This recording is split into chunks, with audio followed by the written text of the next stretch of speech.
যত্ন আৰু নিজৰ ঘৰত হৈছে ৰতনপুৰত ঘৰ নিত্যানন্দ ৰতনপুৰত তাতে হৈছে বিমল শৰ্মা আৰু বিমল শৰ্মাৰ নিজৰ ইচ্ছাগত প্ৰচেষ্টাত এজনী গাইৰ পৰা আনি এতিয়া 42জনী গাই তেওঁ নিজে লালন পালন কৰি আছে আৰু অকল গাই লালন পালন বা দুগ্ধ পালনকে নহয় তেওঁ দৈ ক্ৰীম প্ৰস্তুত কৰাৰ লগতে শেহতীয়াকৈ আজিৰ পৰা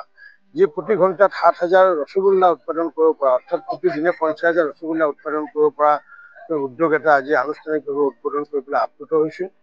মই বজালী অঞ্চলৰ দুগ্ধ পালকসকলকো আহ্বান জনাইছো যে আমি সকলোৱে যদি এনেকুৱাকৈ ৰসগোল্লা বনাব পাৰো তেতিয়া বজালী ৰসগোল্লাৰে সমগ্ৰ অসম আমি দখল কৰিব পাৰিম। গতিকে যিসকলে এতিয়াও এই কামত আগবঢ়া নাই মই ভাবো যে আগন্তুক দিনত যিহেতু CM ত্ৰিপুলিয়া আঁচনিৰ জৰিয়তে আমি যিহেতু 599 গৰাকী ব্যক্তিক যিহেতু চিলেকশ্যন কৰিছো তেওঁলোকে যাতে ৰসগোল্লা প্ৰস্তুত কৰাত যাতে ভৰ্তি যাতে হয় কাৰণটো মই আশাবাদী যে বজালী ৰসগোল্লাৰে সমগ্ৰ অসম ভৰি পৰক